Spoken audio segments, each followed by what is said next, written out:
తాకట్లో ఉన్న మీ బంగారాన్ని విడిపించి ఆ రోజు ఆన్లైన్ రేటుకి కొంటాం. Sharma gold company. శ్రీమాత్రే నమః. సద్గురు జ్యోతిషాలయం 2025 మే నెల రాశి ఫలితాలని మనం తెలుసుకోబోతున్నాం. మా ఛానల్ ద్వారా చూస్తున్నటువంటి ప్రేక్షక మిత్రులందరికీ కూడా శుభాభివందనాలు.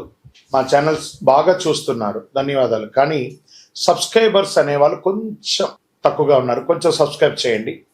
ఈ పక్కనున్న బెల్ బటన్ కానీ మీరు కొట్టేశారనుకోండి, మా ఛానల్లో ఉన్నటువంటి అన్ని కార్యక్రమాలు కూడా మీకు వస్తూ ఉంటుంది, మీరు చూడొచ్చు. మీకు ఉపయోగపడే విషయాలు చెప్పడం జరుగుతుంది. కమింగ్ టు జాతకం. జాతకం అనేది పడుతున్న వర్షానికి ఒక గొడుగే కానీ జాతకం జీవితం కాదు. మేము చెప్పే ఈ రాశి ఫలితాలు గోచార గ్రహస్థితులను దృష్టిలో పెట్టుకొని చెప్తున్నాం. ఇది మీ యొక్క వ్యక్తిగత జీవితానికి ఒక 30% నుంచి 40% మాత్రమే వర్తిస్తుంది. మీరు పుట్టినప్పుడు ఉన్నటువంటి ఆ లగ్నము, ఆ నక్షత్రము, ఆ పాదాన్ని బట్టి మీ యొక్క సంపూర్ణ జాతకం అనేది తెలియబడుతుంది. ఇంకా నువ్వు జాతకం అంటే ప్రతి ఒక్కరికి కూడా నాకు ఉద్యోగం ఎలా ఉంటుంది, నాకు వ్యాపారం ఎలా ఉంటుంది, నాకు ఆరోగ్యం ఎలా ఉంటుంది, దాంపత్య జీవితం ఎలా ఉంటుంది, సంతానం ఉంటుందా, ఉద్యోగం వస్తుందా, వ్యాపారం బాగుంటుంది, ఇవే ఏదో టెన్షన్స్తోనే ప్రతి ఒక్కళ్ళం కూడా జీవిస్తున్నాం. దానికి ఉపశమనంగా ఈ మాస ఫలితాలని ప్రతి మాసంలో కొన్ని గ్రహాలు మారుతూ ఉంటాయి కాబట్టి ఆ గ్రహాల యొక్క గమనాన్ని దృష్టిలో పెట్టుకొని అన్ని వర్గాల వారిని దృష్టిలో పెట్టుకొని ప్రిడిక్ట్ చేయబడింది ఈ మాస ఫలితాలు. జాతకం ఎవరైనా మీ పరిసర ప్రాంతాల్లో ఉన్నటువంటి సద్గురువుల్ని సంప్రదించి జాతకం తెలుసుకోండి. లేదా మా ద్వారా తెలుసుకోవాలనుకుంటే 21 వయసు లోపున్న వాళ్ళు అడగకూడదు. ఎందుకంటే మీరు విద్య చదువుకుంటున్నటువంటి వారు కాబట్టి మీరు ఖచ్చితంగా మీ యొక్క వ్యక్తిగతమైనటువంటి జీవితంలో 21 సంవత్సరాల వరకు జాతకం అడగకండి. 60 సంవత్సరాలు దాటిన వారు మీరు అన్నీ అనుభవించుంటారు, మంచి చెడు అన్నీ చూస్తుంటారు కాబట్టి మీకు జాతకంతో పని లేదు. అడగడానికి కూడా ఇల్లీగల్ అఫైర్స్కి సంబంధించింది ఏది అడగకూడదు. నాకు అప్పులు బాగా ఉన్నాయి, జాతకం చెప్పండి అంటే ఎవరు చెప్పరండి. మీ అప్పులు తీసుకున్న చోట ఖచ్చితంగా కష్టపడి ఇవ్వండి, అదొకటే జాతకానికి ఉన్నది. ఇప్పుడు మనం 12 రాసుల్లో ఒక్కొక్క రాశిగా మనం చెప్పుకోబోతున్నాం.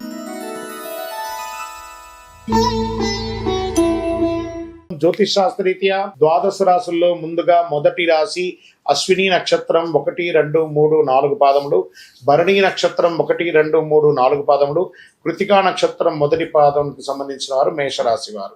మేషరాశి మిత్రులారా, మీకు శుభాశుభ ఫలితాలు ఎలా ఉన్నాయి అంటే ప్రతి విషయంలోనూ మిశ్రమ ఫలితం ఉంది. ఎందుకంటే 7.5 శని భగవానుడు స్థానం అంత లాభదాయకంగా లేదు. సూర్య భగవానుడు అనుకూలం వల్ల సానుకూల ప్రభావాలు. సూర్యుడి నెల మొదటి అర్ధభాగంలో ఉత్కృష్టంగా ఉంటాడు. బృహస్పతి సంచారం అనుకూలం.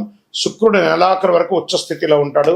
4వ ఇంట్లో బలహీనంగా కుజుడు ఉన్నాడు. దీంట్లో ఎలా ఉంటుందంటే ఉద్యోగులకి మిశ్రమ ఫలితాలు. ప్రభుత్వ విషయాలు అనుకూలంగా ఉండకపోవచ్చు. మీరు ఏమైనా పర్మిషన్స్కి పెట్టుకోవడం కానీ లేదా మీకు ఏమైనా ట్రేడింగ్ లైసెన్స్కి అవసరం ఏమైనా ఉన్నాయి, అవన్నీ కూడా కొంచెం మిశ్రమ ఫలితాలని చెప్పచ్చు. శుభవార్తలు వినే అవకాశాలు, ఇంటిలో వివాహం, ఉపనయనం, గృహప్రవేశం లాంటివి చాలా అవకాశాలు ఉన్నాయి.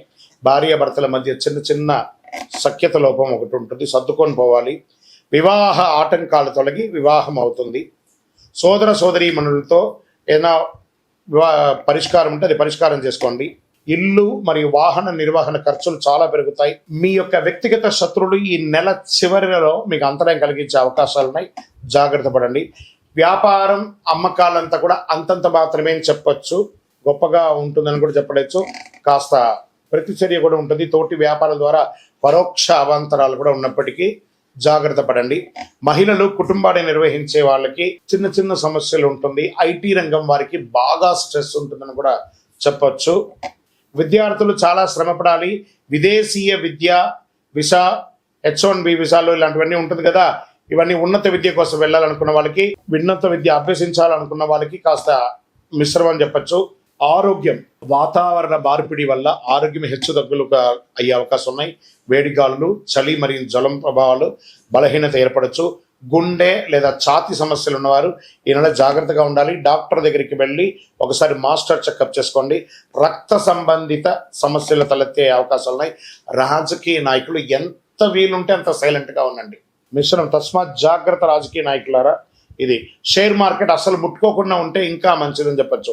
వ్యవసాయదారులకి బాగా ఉంటుంది, పర్లేదు. మీడియా రంగం వారికి కాస్త మిశ్రమం. ఇంకా స్పోర్ట్స్ వారికి ఈ నెల కొంచెం అనుకూలంగా ఉందని కూడా చెప్పొచ్చు అండి. సర్వీస్ సెక్టర్లో ఉన్న వాళ్ళకి బాగుందని చెప్పొచ్చు. ఈ నెల మొత్తం లక్కీ డేస్ అని తెలుసుకుంటే మే నెల 2వ తారీఖున, 5వ తారీఖున, 8వ తారీఖున, 11వ తారీఖున మీకు చాలా బాగుంటుంది. ఈ నెల మీరు లక్కీ నెంబర్గా ఉపయోగించుకునే నెంబర్లు 5 మరియు 7 అని చెప్పొచ్చు. చంద్రాష్టమం మే నెల 13వ తారీఖున తెల్లవారుజామున నుండి 14 వరకు మిడ్ నైట్ వరకు చంద్రాష్టమం ఉంటుంది. ఈ యొక్క 2.5 రోజుల్లో సంతకాలు పెట్టడము, ఎవరితోనైనా మాట్లాడడము, వాహనం నడిపేటప్పుడు చేయడము, ఇవన్నీ కూడా చాలా జాగ్రత్త పడండి. సరే, మరి దీనికి పరిహారం ఏమైనా ఉందంటే కొబ్బరి నూనెతో గణపతి దేవాలయంలో దీపం వెలిగించండి, గరికతో మాల వేయండి, శని భగవాన్ని ప్రార్థన చేయండి. దేహి మే బుద్ధి వైశిష్ట్యం, దేహి మే నిత్య యవ్వనం, దేహి మే పరమ ఆనందం, దేవదేవ శనైశ్వర స్వామి మమ్మల్ని కరుణించండి అని చెప్పి గణపతి ఆరాధన కూడా చేయండి, చాలా విశేషం. చలివేంద్రాలు ఏర్పాటు చేయండి. ఒక నల్లని చెప్పు కానీ, ఒక గొడుగు కానీ పేదవాళ్ళకి దానం ఇవ్వండి. అందులో మీకు 7.5 శని ఉంది కాబట్టి ఇంకనూ మీకు సకల దోషాలు తొలగడానికి 7.5 శని యొక్క శని భగవానికి ప్రీతి అయినటువంటిది చంద్రకర్ర. చంద్ర అనే కరుంగాలి అంటారు. ఈ కరుంగాలి మాలను ధరించండి.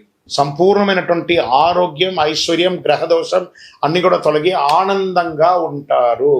ఇంకను దోషాలు తొలగడానికి మీ వయస్సు ఎంత ఉందో అన్ని దీపాలను దేవాలయాల్లో వెలిగించి అనుగ్రహం పొందండి. మీ ఇష్ట దైవం కులదైవ ప్రార్థన చేయండి. విజయోస్తు.